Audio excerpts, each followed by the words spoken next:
They didn't call it a punishment, not officially. The Galactic Council preferred softer words: containment, isolation, necessary precaution. But everyone in the chamber understood what it really was.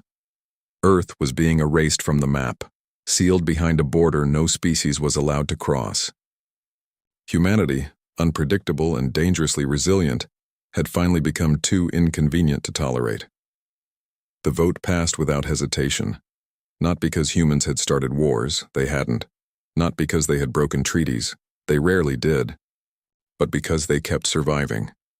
Every attempt to sideline them, every economic sanction, every technological embargo had only made them adapt faster, stronger, smarter, and that frightened the galaxy far more than open aggression ever could. So the Council drew a line across the stars. A massive interdiction network, thousands of automated defense platforms, warp-disrupt fields, and gravitational distorters, sealed off the Sol system. No ship in, no ship out. Humanity was exiled, not to a prison, but to its own home. At first, the galaxy celebrated. Trade routes stabilized, political tensions eased. The human problem was finally solved without bloodshed. Entire sectors marked the occasion as a new era of peace. News channels replayed the moment of exile as a triumph of unity. But they stopped broadcasting updates from Sol. Because there were none. For years, the system remained silent. No signals escaped, no probes returned. Even long-range telescopes struggled to penetrate the layered distortion surrounding Earth. It was as if humanity had simply vanished. Some said they collapsed without external resources. Others believed internal conflict had finally torn them apart. A few whispered that humans had turned on themselves the moment the galaxy abandoned them. The Council preferred those explanations. They were comforting, until the first anomaly appeared. It began as a faint distortion beyond the perimeter, subtle, almost ignorable. A ripple in subspace that didn't match any known technology. At first, it was dismissed as a malfunction in the interdiction grid. Engineers were dispatched. None of them returned. Then the distortions grew. Entire sections of the blockade began flickering offline, not destroyed, but overridden. Control systems were rewritten in real time by something inside the Sol system. Something that understood the Council's own technology better than its creators did. Panic spread quietly. Investigations turned into emergency sessions. Military fleets were mobilized, not to attack, but to observe. No one wanted to provoke whatever was happening beyond that line, because deep down, they already knew. Humanity hadn't died. It had been busy. Decades of forced isolation had done what centuries of diplomacy never could. It unified them. Old rivalries faded when faced with a common truth. There was no one else coming. No allies. No trade, no escape, only each other. And so they built. Not cities, not fleets, something far more dangerous. They studied the interdiction grid that imprisoned them, turning every failed signal and scattered fluctuation into data. They learned its patterns, its weaknesses, its blind spots, and then they improved on it. What the Council had created as a cage, humanity transformed into a blueprint. The day the first section of the blockade went completely dark, the galaxy felt it. Not as an explosion, but as silence. A perfect, unnatural silence where thousands of automated defenses had once hummed with activity. Sensors detected nothing, no debris, no energy signatures, no sign anything had ever been there. Just absence. Then came the message. It didn't travel through known channels. It bypassed encryption, ignored firewalls, and appeared simultaneously on every major network. In the galaxy, military, civilian, diplomatic, it didn't matter. 3 words. We remember everything. No threats, no demands. Just a statement. And then the line moved. Not physically, not in a way sensors could track. But the boundary the Council had drawn, the invisible border that marked humanity's exile, began expanding outward, slowly, deliberately, star by star. Systems near Sol reported strange phenomena. ships losing control as their navigation systems rewrote themselves, stations going dark without warning, entire fleets drifting, powerless as if something had simply turned them off. No weapons fired, no battles fought, just quiet, unstoppable advance. The Council scrambled to respond. Emergency protocols were enacted, defensive alliances reactivated. Fleets were positioned along the expanding edge of human-controlled space. They were ready for war. What they weren't ready for was irrelevance. Because every system humanity reached didn't burn, it changed. Infrastructure improved overnight, energy grids stabilized, scarcity vanished. Worlds that had struggled under Council oversight suddenly thrived under whatever influence humanity was exerting. And the most terrifying part? No one could explain how. There were no human ships visible, no armies, no diplomats, just results. Some systems didn't resist, they welcomed it.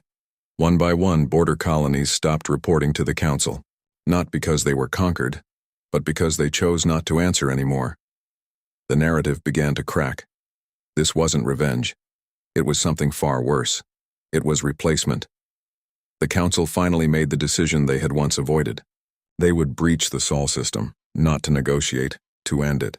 A massive armada assembled at the edge of the original blockade, reinforced with every weapon the galaxy could muster. If humanity had evolved into a threat, it would be eliminated before it spread any further.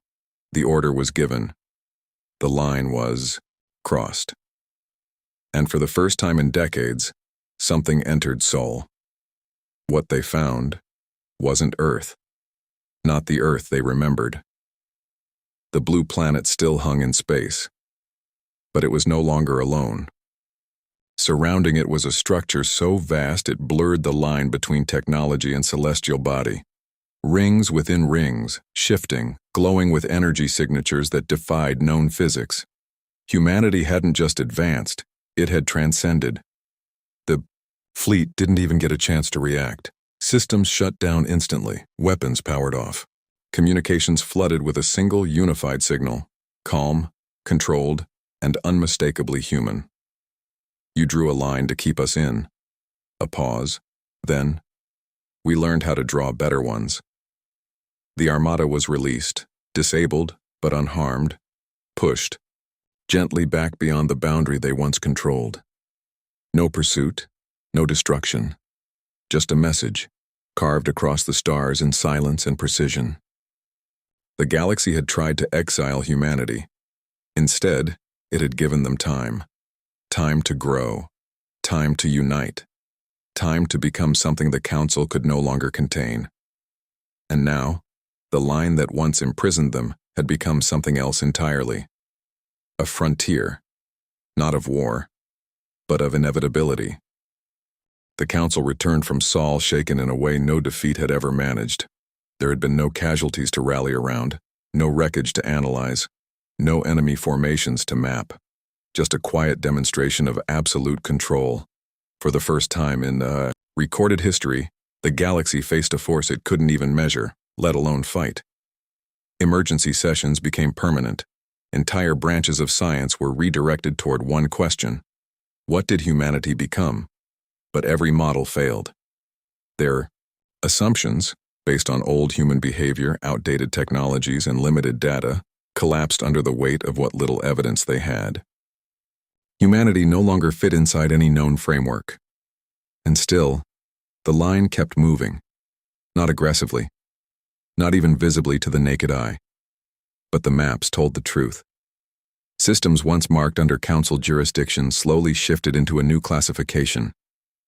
Unaligned, human influence. At first it was a handful, then dozens, then hundreds. Trade didn't stop. It changed. Ships entering human-influenced space returned, improved. Their engines ran more efficiently. Their systems carried upgrades. No one remembered installing. Crews reported no encounters, no boarding, no communication. Yet something had clearly interacted with them. Quietly. Precisely. Fear began to split into something else.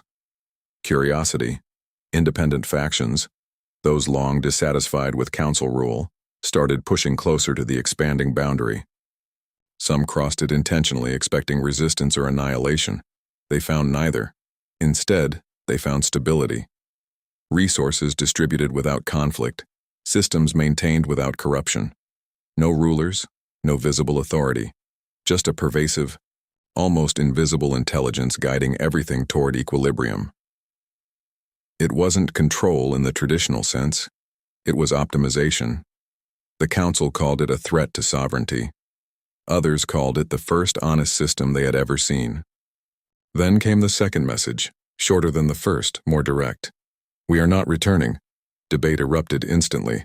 Some interpreted it as a declaration of separation, humanity drawing a permanent boundary between themselves and the rest of the galaxy. Others saw it as a warning. A few understood the implication. Humanity didn't need to return. Because everything else was slowly coming to them. Military leaders demanded action, but strategy had become meaningless. You couldn't fight something that didn't engage. You couldn't defend against something that didn't attack. Every traditional doctrine relied on opposition, and humanity simply bypassed it. So the council tried something new. They reached out. Not with fleets, not with threats, with a message, carefully worded, diplomatically neutral, an invitation to communicate, to establish terms, to understand what humanity wanted. The response came instantly, not in words, but in access. For a brief moment, less than a second by most measurements, the Council's entire data network opened to something beyond their control. Not hacked, not breached, invited. And in that moment, they saw it. A glimpse. Humanity wasn't centralized on Earth anymore. It was everywhere within its boundary, distributed across networks, infrastructure, even the fabric of space-time itself. Not individuals, not a single mind, a collective.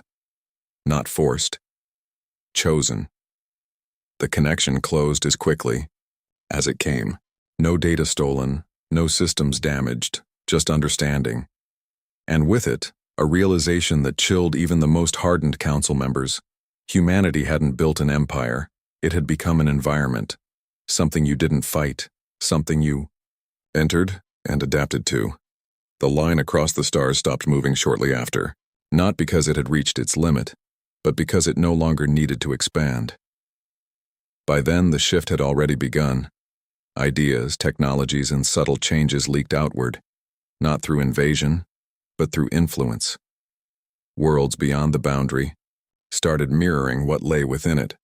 Cleaner systems, fairer distributions, fewer conflicts, not imposed, adopted. The council still existed, but it was no longer the center. And somewhere, deep within the quiet expanse of Sol, the origin of it all remained untouched, watching, calculating, and waiting. Not for war, but for the moment the rest of the galaxy finally understood the truth. Exile had never been a punishment. It had been an invitation, and humanity had answered it in a way no one could ever undo.